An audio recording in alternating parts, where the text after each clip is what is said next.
Hey, remember when the libs told you that the COVID vaccine was totally effective and if you got it, you would not get the virus? And then, like 5 minutes later, they told you that you needed a booster shot. And then, like 5 minutes after that, they told you that you needed another booster shot. Well, some new science has just dropped, and it turns out that now, according to Kamala Harris, you're going to need to get one of those super effective COVID shots every single year. Quote, one shot once a year. That's all most people will need to stay protected from COVID year long. Make a plan to get your shot. That's what the vice president said 3 days ago. But then, 2 days ago, so that's just 1 day after Kamala said it, the Secretary of Health and Human Services, Xavier Becerra, announced that actually you're going to need to get 6 COVID shots every year. Quote, if it's been over 2 months since your last dose, quote, make a plan to get one now. Now, that guidance was, of course, 2 days ago. So if the number of necessary shots has kept pace, multiplying by 6 every day, that means presumably as of today that we all will need to get 216 Fauci Ouchies per year to mitigate the symptoms of COVID. By tomorrow, one suspects that number will be 1,296. And within a week, they'll just hook us all up to an IV to stave off the mild cough. As has been the case from the beginning of COVID, the public health authorities are contradicting themselves constantly. But the one thing that remains certain is that we all have to trust them implicitly, do exactly as they say, and never question a thing. I'm Michael Knowles. This is The Michael Knowles Show.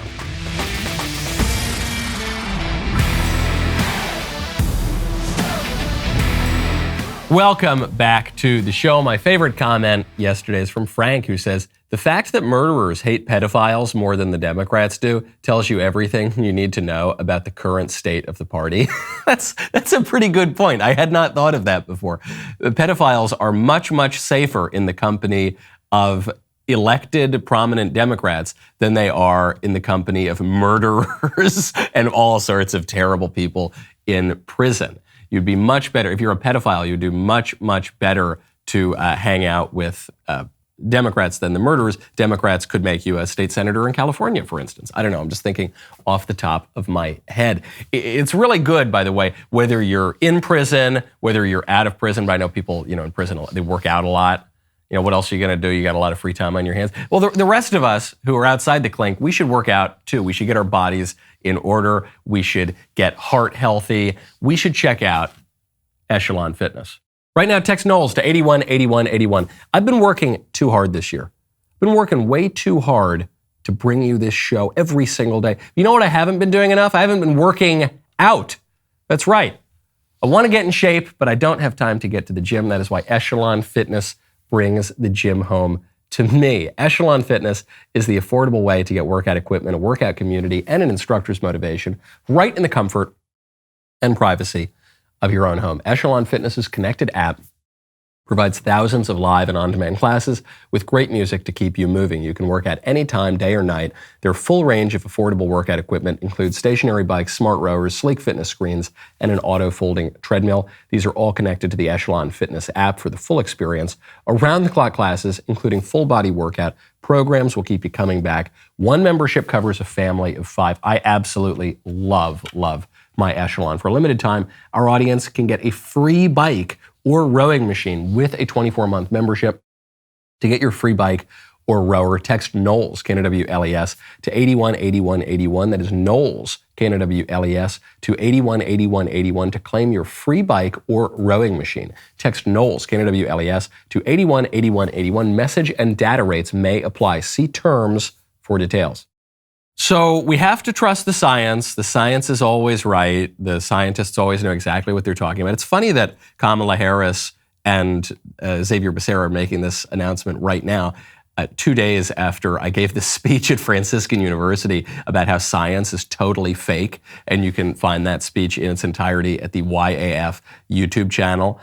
It's just obviously totally fake. It's obviously just shooting in the dark. And yet they insist we have to believe whatever they say. at any given moment. And if you contradict it at all or raise any questions, then you're spreading dangerous misinformation. You're basically a murderer and you need to be deplatformed. But then they contradict themselves pretty dramatically within 24 hours. The difference between, well, forget for a moment that they told us, get the shot and you're good, period. Now we're being told, no, you have to get multiple shots. Now they're saying you're gonna have to get a shot every single year. And then 24 hours later, they say you're gonna have to get 6 shots a year. That's a pretty big difference, okay? And there's nothing new here. The public health authorities have always been a little bit dodgy. And they remain dodgy, and they remain dodgy even about their own dodgy history. There was an announcement from Rochelle Walensky. Rochelle Walensky is the head of the CDC, who throughout COVID has gotten a whole lot of things wrong, who told you that if you got the vaccine, you would not catch COVID. Then what happened? A lot of people did catch COVID, and then Rochelle Walensky tried to retcon the guidance and say, no, we weren't talking about how you couldn't catch COVID or spread COVID. We were just saying that actually, it'll mitigate some of your symptoms. But that is not what they said. So Rochelle Walensky, who's got a pretty checkered track record right now, she announces, quote, this year marks the 50th anniversary of the end of the Tuskegee syphilis study. Tomorrow I will be joined by colleagues and public health leaders as we honor the 623 African-American men, their suffering and sacrifice, and our commitment to ethical research and practice. Come again? Could you explain what we're celebrating tomorrow? Because she's referring to the Tuskegee syphilis study. That's better known as the Tuskegee experiments. The Tuskegee experiments started in 1932 when the U.S. Public Health Service conspired with the Tuskegee Institute to create a fake medical program. And the fake medical program was purporting to treat people with syphilis. Instead, though, it administered a bunch of dangerous chemicals and procedures to hundreds and hundreds of black male participants who had no idea that they were being treated as lab rats. And this went on for decades. Only in the 1970s did the government actually cop to the conspiracy and pay out $10 million plus lifetime health benefits to the men that it exploited. So no, it wasn't just some ordinary syphilis study. It was actually keeping effective treatments away from these black guys and giving them all sorts of chemicals to see what that sort of thing would do. And those black guys did not make a sacrifice. They were sacrificed, or at the very least, they were exploited by corrupt and cynical public health officials. And the craziest part of the announcement to me is not the language is pretty wild here because they're clearly painting with a rosy brush what actually took place. But what's so amazing is the fact that they continue to try to cover this sort of thing up and celebrate it and frame it as a great research and a wonderful sacrifice, is it tells you they'll do it again. These people have not reformed at all. The only reason they had to cop to the Tuskegee experiments in the first place is that it was exposed, and they had to say, okay, we've sort of been doing this thing for a while. And they remain so cynical about the whole thing. What do they do today? I always think about this with the CIA and other government agencies when they conducted all sorts of extraordinarily unethical projects and experiments in the 20th century. Think of MK Ultra, testing out drugs, psych drugs on unwitting participants, and all manner of conspiracies. And then today we're just supposed to believe, but then they stopped doing all of that. Yes, it's true. The government perpetrated all sorts of wicked, wicked conspiracies in the past. But now we don't do that anymore. One day they just decided to stop. Oh yeah? Okay, cool. That's great. Well, if you believe that, I have got a bridge in Brooklyn to sell you. I've got a bag from Balenciaga to sell you if you believe that, talking about experiments and conspiracies. So a friend of mine tipped me off to this last night. A few other people seem to have noticed it as well. We've covered for a couple of weeks now the Balenciaga weird child porn referencing S&M featuring advertisement campaigns that they were running a few weeks ago.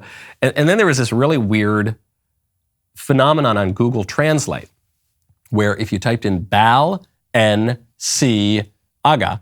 into Google Translate and you said from Latin to English, It just said, do what you want, which is very strange. Because if you just typed in ba, it would say ba, because ba is not a Latin word. Len, it's not a Latin word. So there was no translation. Si, aga. But then you type in ba, len, si, aga. It says, do what you want. Doesn't make sense. That's not what that means in Latin. And it happens to be the first commandment of the Satanists, do what thou wilt should be the entirety of the law, as formulated by Aleister Crowley. So anyway, a friend of mine last night said, what happens if you add another A to the Baal? So it's not Ba, it's Baal, meaning probably the most prominent demon that's been worshipped in human history. So you type in Baal, lowercase, and you get, as an answer, lowercase Baal.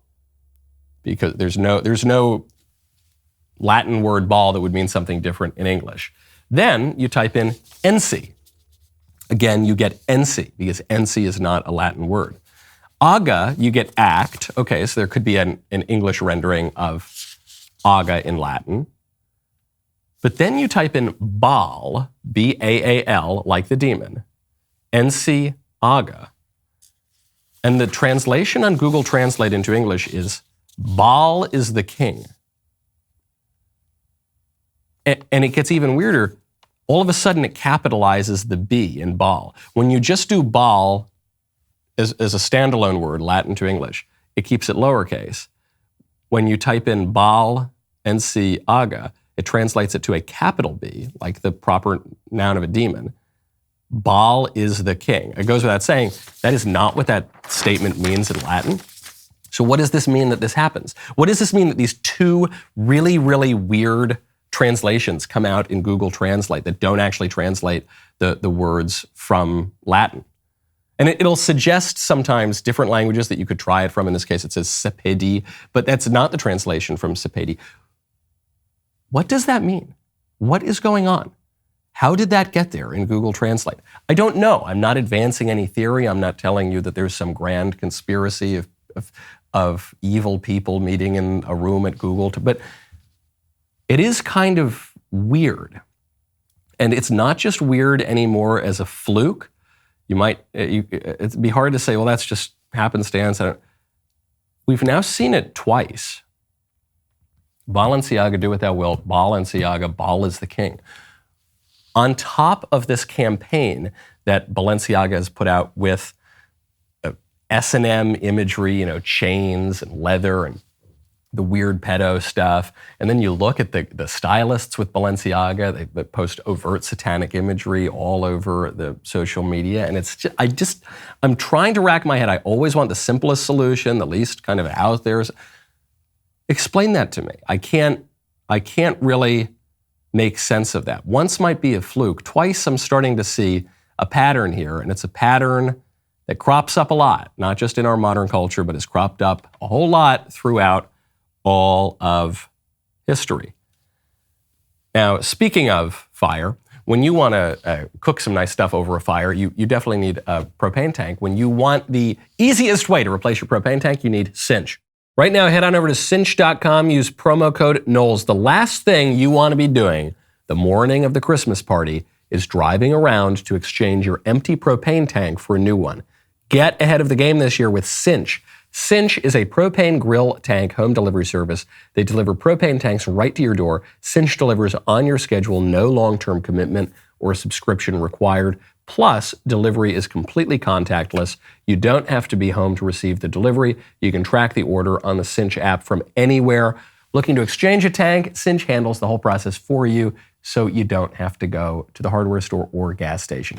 Exchange any brand of tank as long as it is standard grill size. Choose the delivery date. Cinch handles the rest. Go online to cinch.com or download their app to order. New customers can get their first tank exchange for just $10 with promo code Knowles. Go to cinch.com or download the Cinch app and use promo code Knowles to get your first tank for just $10. CYNCH.com, promo code Knowles. This is a limited time offer. You must live within a Cinch service area to redeem it. Cinch.com/offer for details. Speaking of dark stuff from powerful people, Disney CEO Bob Iger has finally spoken out on not only Disney's woke content that they're putting out there for kids, but also the political campaign to pressure Disney not to put out that woke content. And what you're seeing reported in some conservative media is that Disney is backing away from the culture war. Disney has learned its lesson and it's going to back away and no longer push this woke content on kids. That's not exactly what I'm hearing from Bob Iger. Here's a virtual question. Many cast members had wished that Disney stayed out of politics. Will Disney stay out of making political statements? I think there's a misperception here about what politics is. And I think that some of the subjects that have proven to be controversial as it relates to Disney have been branded political, and I don't necessarily believe they are. I don't think when you are telling stories and attempting to be a good citizen of the world that that's political. Just not how I view it. Do I like the company being embroiled in controversy? Of course not. It can be distracting, and it can have a negative impact on the company. And to the extent that I can work to kind of quiet things down, I'm going to do that. But I think it's important to put in perspective what some of these subjects are and not just simply brand them political. So the way this is being reported, I'll give an example from Chris Rufo, who's done excellent work fighting CRT, exposing all the crazy indoctrination of kids. He says, exclusive, I've obtained video from Bob Iger's first town hall with employees in which he signals that he will work to quiet things down politically and move toward neutrality in the culture war. I agree with Chris Rufo on most things, many, many things, but I don't agree with his analysis of what Bob Iger just said. I sort of think it's the opposite. I think what Bob Iger is saying is, I want to quiet things down because I don't want Disney's bottom line to get hurt, but I am not going to back away from the culture war. You heard what he said there. He said, listen, certain things are being described as political that I don't think are political at all, such as trying to be a good citizen of the world. First of all, anytime you discuss citizenship, you are by definition discussing something that is political. If citizenship is not political, nothing is political. To be a citizen is to be a member of a political community. So Bob Iger is either ignorant of what politics is or he's being obtuse there. But to use that phrase, citizen of the world, that's an extremely politically loaded phrase. To be a citizen of the world is in conflict with being a citizen of a nation. To be a citizen of the world is to accept globalism, which is one of the most politically controversial concepts of our age. And it's obviously Disney is leaning far more in that direction and against the nationalists. So I would that it were so simple, but I don't think that Disney has learned anything. I don't think that Disney is backing away from the culture war. The only thing that they have learned, there's one thing that they have learned, which is they've got to be a little bit more subtle about it. They can't have their executives out there on camera saying, we're going to push a not-so-secret gay agenda. No, they need a secret agenda. They need their radical agenda needs to be a little bit subtler so it doesn't arouse the ire of the ordinary American people to such a point that you've got governors in different states, Ron DeSantis in particular, going in and punishing Disney for pushing this kind of content, okay? And that is why Disney feels that they've got to make any changes whatsoever. It is because of Ron DeSantis, and Ron DeSantis is taking a victory lap for that win. We didn't drag them in, Tucker. They went in on their own and not only opposed the bill, they threatened to get it repealed. These are parents' rights, important policies in our state that are very popular. And so they brought this on themselves. Yeah. All we did was stand up for what's right. And yes, they're a big, powerful company. But you know what? We stand up for our folks. And I don't care what a Burbank-based California company says about our laws. Now, don't forget, everyone is celebrating what DeSantis did now. But at the time, it was somewhat controversial on the right. You had people on the right who are more used to that kind of libertarian language or the supposed neutrality of the kind of Bush era, nice neoconservative talking points. The people who say, we never want to use the government. If we use the government, that makes us no different from the left. The kind of people who say, I'm just going to throw my hands in the air and go live my own life. Those are the people who said, no, DeSantis is overreaching. He's an authoritarian. He's a fascist. He can't tell Disney to stop transing the kids. Then you had Then you had the conservatives on the other hand. Can you tell which side of this battle I'm on? Then you had the conservatives on the other hand who were saying, this is awesome, good job, keep it up, DeSantis. Wield the political institutions to bring Disney into line. That is what the people want you to do. You not only have a right to do that as governor of Florida, you have an obligation to do that. Good job, keep it up. And though that was controversial at the time, you could see very clearly Ron DeSantis leaning into the conservative side more than the libertarian side, and he's going to keep doing it.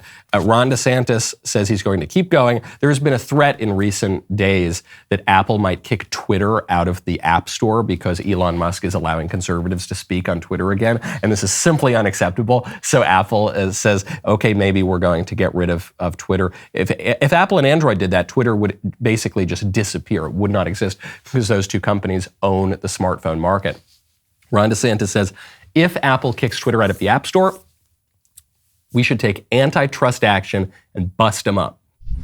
We did big tech censorship bill 2 years ago. It's gotten caught up in the courts. I think the U.S. Supreme Court's going to accept that case for this term. Texas has a similar case. There's a conflict in the circuits. And so whatever the states can do to protect people's rights to engage in free expression. And you know what some of these companies do, they get a lot of benefits from the government, as you said, patent things like that. The social media companies get liability protection.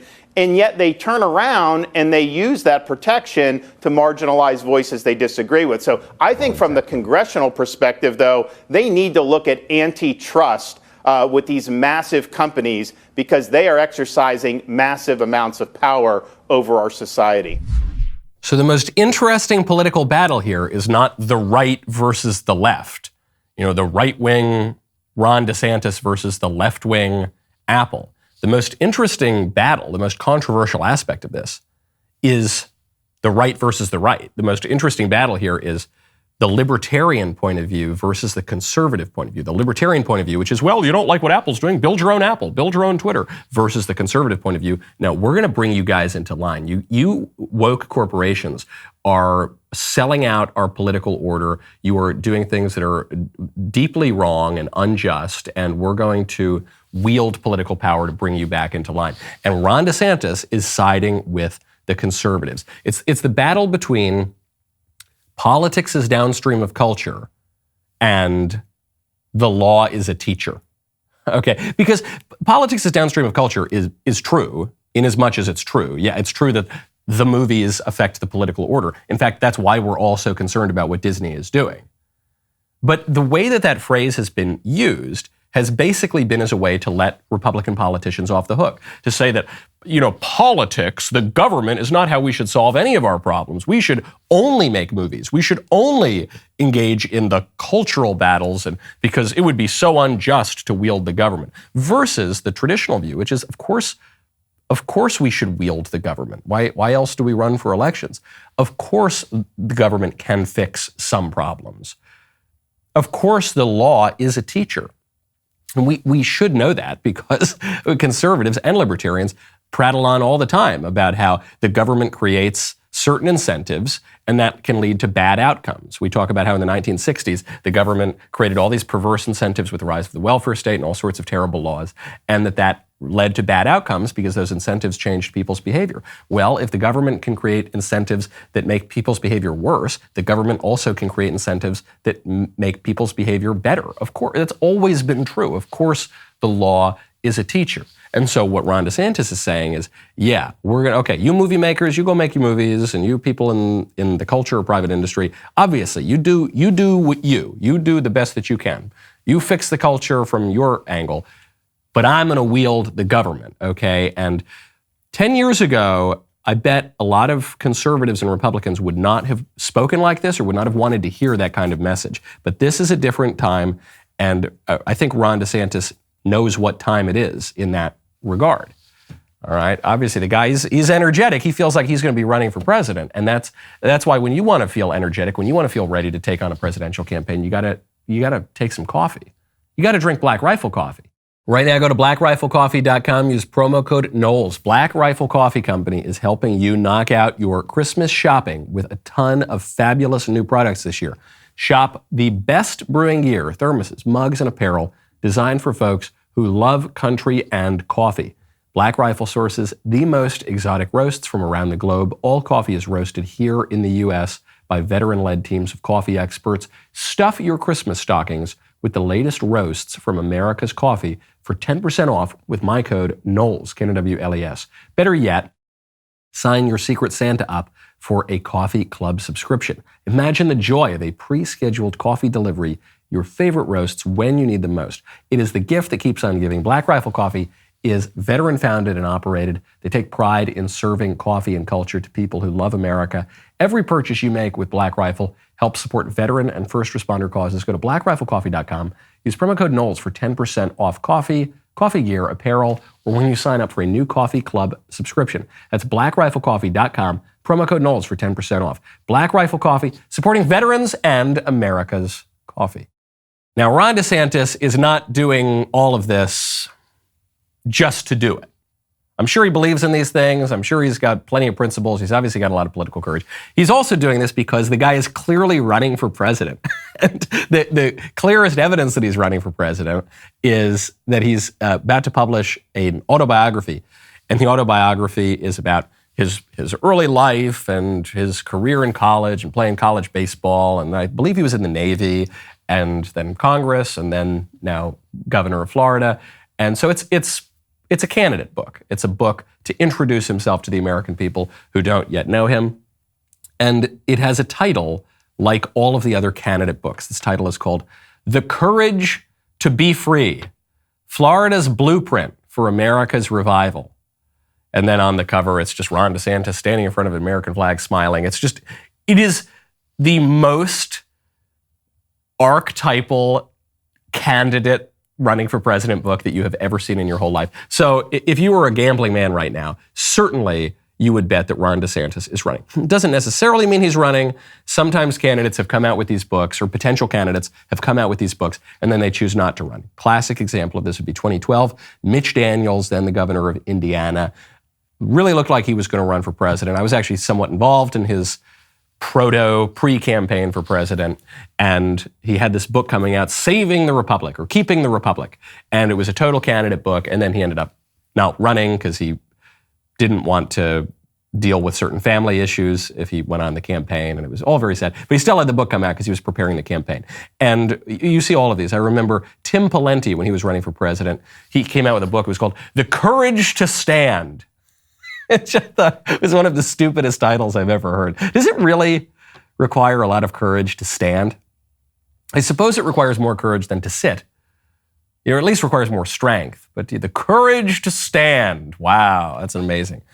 And now DeSantis, The Courage to Be Free. Okay, a slightly better title, but still, it's just totally typical of the genre. So what does this tell us? It tells us he's probably running for president, but what it tells us is something about the campaign that he intends to run for president. Ron DeSantis, by all markers, intends to run a conventional campaign for president. Compare the books. The Courage to Be Free, Florida's Blueprint for America, right? Even to say, here's my blueprint for the whole country, is to say, I'm going to run for president. Compared to Donald Trump's candidate book. He put out a candidate book too in 2016. But it wasn't called The Courage to Stand, Keeping the Republic, The Courage to Be Free. It was called Crippled America. Crippled America, How to Make America Great Again. Every other candidate book in all of human history has had some really positive, rosy, happy title. Trump's has this really negative title, Crippled America. It's really bad, but we're going to make it great again. Every candidate book in all of history has the candidates there smiling in front of an American flag right on the cover of the book. Trump's cover was him just looking really angrily at the reader. Sort of there his furrowed brow, classic apprentice Trump expression. Trump ran an unconventional campaign. Most campaigns, they open up with the candidate, standing in front of the Statue of Liberty or something like that and saying, our best days are ahead. It's going to be a bright and sunny future when you elect me. Trump's campaign opens up with him coming down the escalator at his own building saying that the country's being flooded by rapists and murderers and maybe some good people, but America's going to hell in a handbasket, but he's going to fix it. Okay, that was an unconventional campaign. And I don't mean this as a criticism of DeSantis or the DeSantis team. I'm sure this is strategic. I don't think that they're just stumbling blindly into this. This is showing you the difference, the way that DeSantis is going to try to distinguish himself from Trump. I've said from the beginning, the challenge for DeSantis is that his finest selling point is that he's supposed to be Trump 2.0, Trump with all the upsides, none of the downsides. But his place in the campaign is as the anti-Trump candidate. So his place in the campaign is, because Donald Trump is running, is going to attract all of the squishes and the libs and the moderates and the never-Trumpers. That's not DeSantis' fault. That's just the way the circumstances are. And so how does he thread that needle? Well, right now what he's trying to do is he's trying to be super-duper Trumpy when it comes to pummeling private corporations into submission, which is a good thing. That's great. That distinguished Trump from the rest of the Republicans who would just spout off some platitude about free trade and then, build your own Twitter and then go on doing nothing. So Trump said, no, we're going to bring these companies into line. Okay, we're going to wield the government to make you companies do what we want. And so DeSantis is going very, very Trumpy on that front. But then he's running the opposite of a Trump campaign on the other. He's running the classic, just here I am, a nice smiling American boy with some platitude as the title of my book. And so that is going to distinguish him. Again, it's a very, very tough balancing act that DeSantis is going to have to do. But, not to take my Nostradamus hat out here, I think that is very clearly the strategy that they are undertaking. And so far, it's been very, very effective. Speaking of politicians writing about themselves, this is my absolute favorite news story of, the past year. This is so funny. There's a state senator in California, Democrat by the name of Scott Wiener. If you've heard that name before, it is in the context of Scott Wiener pushing a bill, which then did become law, to give more lenient punishments to pederasts, to men who sexually abuse minors, to make it such that they're more likely to get lenient sentences. And his name is Scott Wiener, and that's just amazing. So Scott Wiener has just come out, and he said, not even 24 hours after MAGA grifter Charlie Kirk tweeted homophobic lies about me, I received this threat, repeating one of his lies. But that was the point, riling people up against me and other LGBTQ people. Words have consequences, and Twitter is becoming a cesspool for this crap. First of all, pretty amazing that this guy is lumping in pedos and pedo supporters with LGBTQ. I mean, is that not in itself a bit homophobic, wouldn't you say, State Senator Wiener? But here's what he says he received.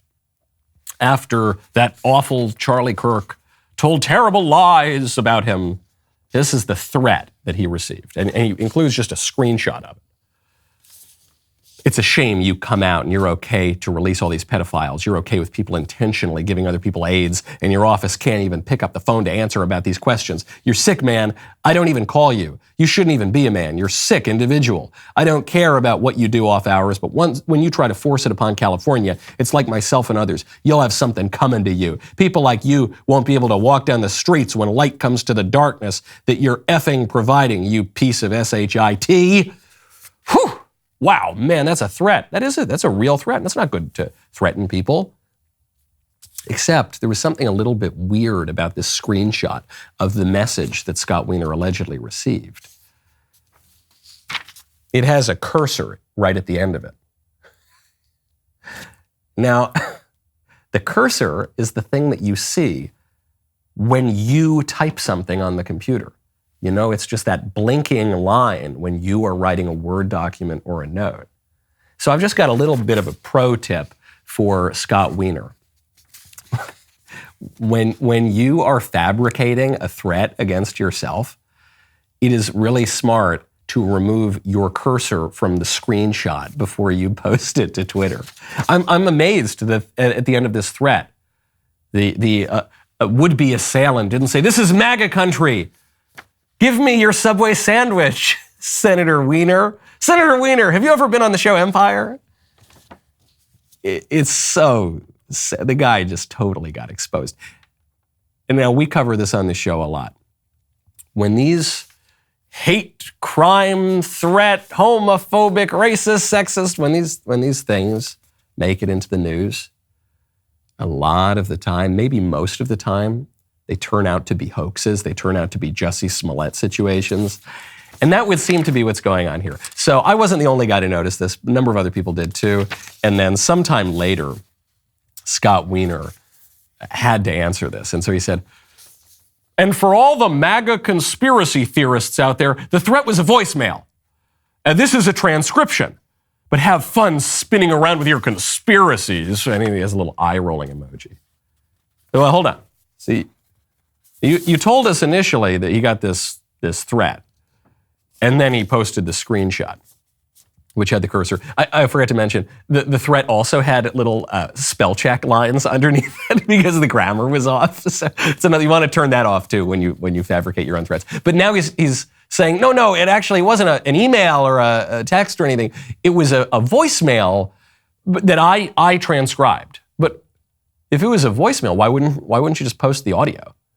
You could post that to Twitter. That'd be very easy. In fact, it would be much more engaging if there were a little sort of video screen with the audio playing, and you could hear this guy. It'd probably make it easier to identify the man who's making this threat, this awful, terrible MAGA right-wing conservative who almost certainly does not exist, right? I think probably if he did post the audio, which does not exist of this, which almost certainly doesn't exist, it would probably sound like that Nigerian guy who was paid to attack Jussie Smollett in Chicago. Doesn't hold up. Does not hold up. I think Senator Scott Wiener should take the L. Any reasonable person would have to say this is most likely, almost certainly a hoax, a threat perpetrated, fabricated by Scott Wiener upon himself. And you should just take the L and move on, bro. Just take the L. Move on. This response that he gave later after we noticed his cursor in the spell check lines is almost as bad as "my Twitter was hacked." Whenever some politician, actually, wow, oh my gosh, when Anthony Weiner got caught sending weird sexual photos of himself to people on Twitter, and he meant to privately message them, but he publicly messaged them, what was his excuse? His excuse was, "Oh, my Twitter got hacked." This is almost as bad as an excuse as "my Twitter got hacked." I don't believe it, buddy. Sorry, no. We're going to continue to criticize you and other politicians who openly advocate being lenient to pederasts, to pedophiles broadly. Sorry, buddy. Sorry. I hope you held on to your Subway sandwich. The season of giving is officially upon us. As you shop holiday gifts and deals, you should ask yourself, who exactly are you giving to? Because if you're buying stocking stuffers from woke companies, you're just stuffing the pockets of leftist CEOs and paying for them to mock what you believe in. Don't give them your money. Give Jeremy your money. His brand and brand new collection of Jeremy's Razors products will make the perfect gift for the pronoun-less men in your life. Well, those men have pronouns. They're just the correct pronouns. Today is the last day of his 30% off cyber sale.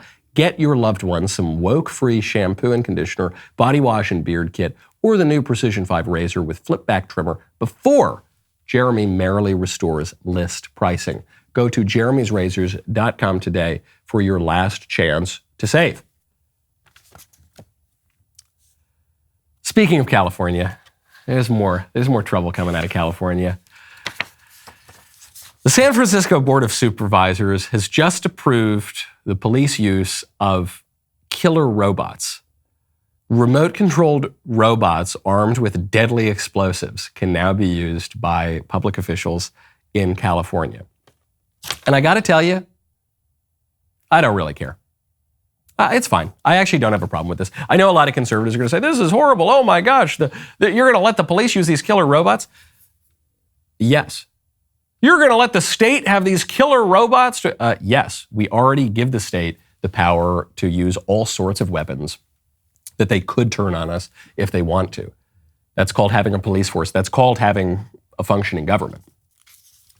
I think the robots are a pretty good idea because what are they going to be used for? First of all, there are some checks in place such that they need to be authorized by a small number of people who will be held accountable, one hopes, if the robots are misused. But I don't think these robots are just going to be patrolling the streets, strafing us all down with machine guns. Not yet. That's not until they develop consciousness on their own and then they take over like in Terminator. But if they're just being used by remote controls right now, then it's no different than a drone. It's no different than any other kind of technological advancement in weaponry. What are they going to be used for? They're not going to be used for people who go jaywalking. They're going to be used to go into very, very dangerous places that you see in San Francisco. These are going to be used to go into trap houses, to go get very serious gangsters and criminals and drug traffickers and all the rest. And the reason that they're going to do it is so that some poor cop doesn't need to be the first guy in the door, right? And so there are questions about the implementation, and there need to be safeguards, and they need to implement this slowly if they're going to implement it at all. They need to make sure that there aren't going to be catastrophic errors where some robot ends up blowing up an innocent person's home or something like that. But if we're talking about a very, very limited use of these killer robots to go into places where we know it's gang territory, where we know that it's very, very dangerous, we got cop killers in there who are going to kill the poor guy who goes in first, then I have no problem sending in a robot to blow these guys up. I have no problem at all. Being a cop is a very, very hard job. And there are bad cops, sure, but most cops are good guys. And there is a risk of the political authority overstepping its bounds, but we need to have political authorities. We're called upon to respect the political authority. And when they go bad, we need to exercise political control over them. I've really got no problem with this at all. I know this will put me in the minority of conservatives, but I'm anti-crime, okay? And I've been consistently anti-crime, and conservatives used to be anti-crime, and then there was this period during the Trump era when all the conservatives started sounding like AOC, and they cheered Trump on for, do you remember the First Step Act, which was the jailbreak bill for drug traffickers and dealers? And it was presented as this bill to just let the poor guy who was picked up for a dime bag of marijuana, those guys statistically do not exist. The people who go to jail for drugs go to jail for peddling drugs, for drug trafficking. This during the worst drug crisis in our entire country, this opioid epidemic, and you're going to let them out of prison? I think that's completely insane. So I stood firm then, even though it was an unpopular position. Then conservatives became tough on crime again, and then now they sometimes go, I don't know, they go back and forth a little bit following the wins. But no, that's good. We should be tough on crime. Remember when Biden was running and some conservatives opportunistically attacked Biden for his 1994 crime bill? 1994 crime bill is like the only good thing Biden's ever done in public life. That was a good bill. Okay, so we shouldn't blow in the wind. We shouldn't just take a cheap shot at San Francisco when it's easy to do so. It is good to be tough on crime. There are risks, and we got to mitigate those risks, and we got to be prudent. Now, speaking of potential tyrannical government, Karine Jean-Pierre, spokesman for the president, will not say whether or not the White House would be willing to try to shut Twitter down, as the White House has suggested in recent days. When you say that you're going to be monitoring some of the speech on there, if you see something that you don't like, would you try to shut Twitter down? So look, when you talk about monitoring, it is, I hate to break it to you, Peter, just like everybody else, we very much monitor the news. We pay close attention to everything that you all are reporting, and Twitter's in the news a lot. And so that's what we're paying attention to. We're paying attention to what is in the news and what is being reported on the misinformation that's out there. Let's not forget there's groups like NAACP, the Anti-Defamation League, and the public health leaders have been very vocal about their concerns as well. So yes, we are reading what you all are writing and looking at what you all are reporting about the misinformation that is out there. But, I would hope that all Americans, including social media media companies, civil rights organizations I just laid out, including Fox as well, will agree that we need to call out hate speech and misinformation. That's a whole lot of words to say the White House might try to shut down Twitter for allowing conservatives to speak on there. That's a whole lot of words to say it, but that's what she's saying. It's a simple question. You guys have talked about how you're monitoring Twitter because now Twitter is allowing conservatives to speak more freely. Are you willing to shut it down? Just, well, look, we gotta look at things, and maybe, look, that's a nice Twitter you got there. Sure would be a shame if something happened to it. So I don't, the reason I mention this, I'm not surprised at all that the Democrats are willing to wield the government to shut down conservatives from having a voice in the public square. But I don't want to hear peep from Democrats on the authoritarian overreach of Ron DeSantis going after Disney. The White House is threatening to shut down Twitter if it allows conservatives to have a voice in the public square. I don't want to hear anything about wielding the government against the private corporations. Give me a break. The Democrats have been doing that since forever, and they continue to do it today in a much more aggressive way than the conservatives do. I don't want to hear it. Well, no, but it's to stop hate speech. Oh, yeah, hate speech, by which the Democrats mean speech that they don't like, by which the Democrats mean any speech from any conservative ever. Speaking of hate speech, there was a story that drove me up a wall. This is a story from the motherland out there in the United Kingdom. It's about a woman who has worked in the court for many, many years, 83 years old, lady in waiting to the late Queen Elizabeth, godmother to Prince William, and Buckingham Palace was hosting an event for this charity. And so this woman shows up to the charity, and Prince William's godmother, this nice British aristocratic lady, says, "Where are you from?" And the woman at the charity says, "Sister Space." The woman's name is Ngozi Fulani. She's a black lady, which is a crucial detail for this story. She says, where are you from? She says, "Sister Space." "No, where do you come from?" "We're based in Hackney." "No, what part of Africa are you from?" "I don't know, they don't leave any records." It's a funny answer. "Well, you must know where you're from. I spent time in France. Where are you from?" "Here, the UK." "No, but what nationality are you?" "I am born here and am British." "No, but where do you really come from? Where do your people come from?" "My people, lady? What is this?" "Oh, I can see I'm going to have a challenge getting you to say where you're from. When did you first come here?" "Lady, I'm a British national. My parents came here in the 50s when..." "Oh, I knew we'd get there in the end. You're Caribbean." "No, lady, I'm of African heritage, Caribbean descent, and British nationality." "Oh, so you're from..." And so this is allegedly how the conversation went, according to the charity lady. And let's just take her word for it that this is verbatim how the conversation went. This woman, the charity lady, whined and complained and made a big fuss about this. The poor woman, the godmother to Prince William, has been fired. The spokesman for Prince William made a statement, said, "Racism has no place in our society. The comments were unacceptable, and it is right that the individual has stepped aside with immediate effect." This is Lady Hussey, who's 83 years old. Are you kidding me? Are you freaking kidding me? There is nothing wrong with those comments. Yes, is the phrasing a little weird? Yes, did this older woman pester this charity lady with a question that she didn't want to answer? Yes, sure. Have you ever talked to an 83-year-old? Is it not the case that all 83-year-olds sometimes speak in a strange way and pester you with questions that you don't want to answer? There is nothing wrong with asking somebody, "What's your background?"